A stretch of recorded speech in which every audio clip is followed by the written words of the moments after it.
know, if I want to become a filmmaker, what do I do? Like, you just have to have the confidence to walk in there and pretend like you know how to do it. Pretend like you know how to do it. Like, that's how I made my first film, was that I was like, I know what's going on. I didn't at all. Acclaimed writer, producer, and director, LESLYE HEADLAND, is previously best known for television projects like Russian Doll and films like Bachelorette, and now she's making history as the first ever queer showrunner in the Star Wars canon. And it was really great kind of talking about how you broke up with being straight around the same time that you were grappling with the success of Bachelorette, which I didn't know those two things kind of went hand in hand on the timeline. Pretend like you know how to do it. This is the truth, is that when I pitched it, because I came in and I pitched my own idea, I was like, what I'm really interested in, I'm really interested in, like, I know what's going on. Pretend like you know how to do it. Star Wars from the perspective of the bad guy.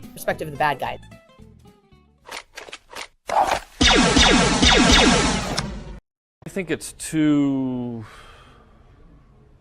much.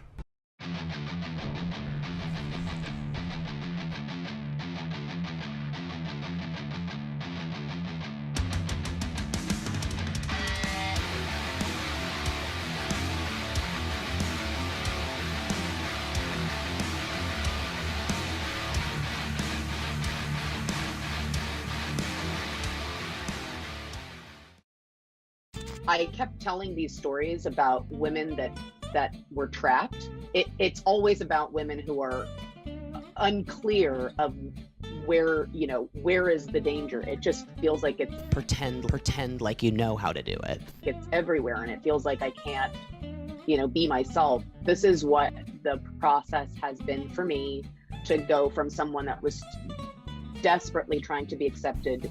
I got to make my first one, which helped me to make my second one, and the second one will help me make the third one.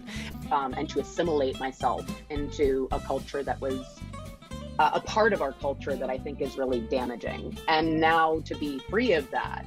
Pretend. What's interesting in working with such a large IP like Star Wars, which is owned by an enormous corporation like Disney. Disney defines family entertainment, and in many ways, it's the best company possible to take Star Wars into the future.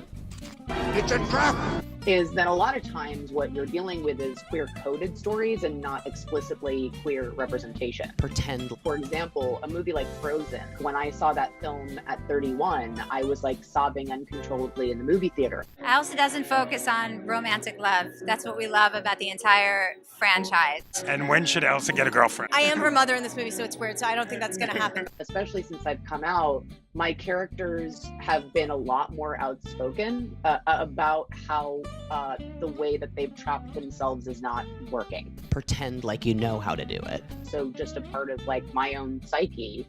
Something before the prequels, but a little bit after, end of High Republic. I've kind of lost control of Star Wars, so it's going off in a different path than what I intended. But the first 6 are very much mine. Then the Jedi become, because Star Wars is always about rebels versus institutional threat, right? I'm telling an old myth in a new way. That's how you pass down the meat and potatoes of your society to the next generation. So if we said it then the Jedi become the antagonists. It's the biggest trap people fall into in these kinds of movies, is they go too far. They become the bad guys to the bad guys. What happens is no matter how you do it, when you sit down to write something, all of the influences you've had in your life come into play. Pretend like you know how to do it.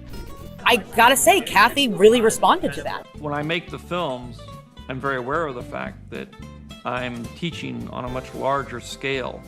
Anybody in the media has a very large megaphone that they can reach a lot of different people. And so whatever they say, whatever they do, however they conduct themselves, whatever they produce, has an influence and is teaching somebody something. Well, here's what I'll say. I think it's difficult to do a show that is critical in any way of the Jedi. I don't even know who that guy is. And I think that you saw that with Ryan's film.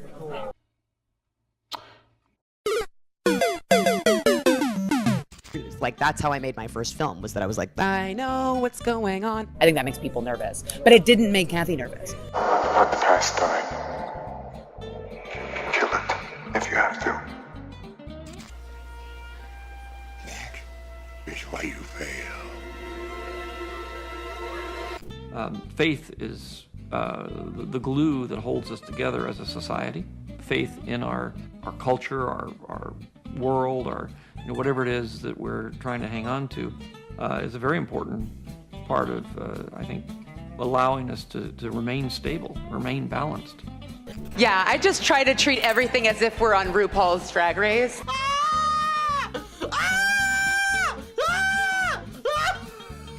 Pretend. Star Wars saved my life.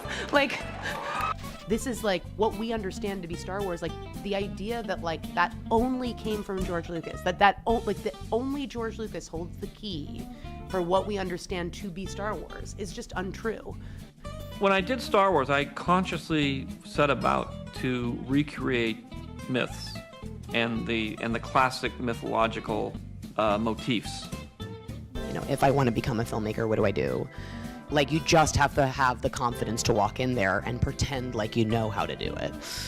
This is what the process has been for me, to go from someone that was desperately trying to be accepted. I gotta say, Kathy really responded to that.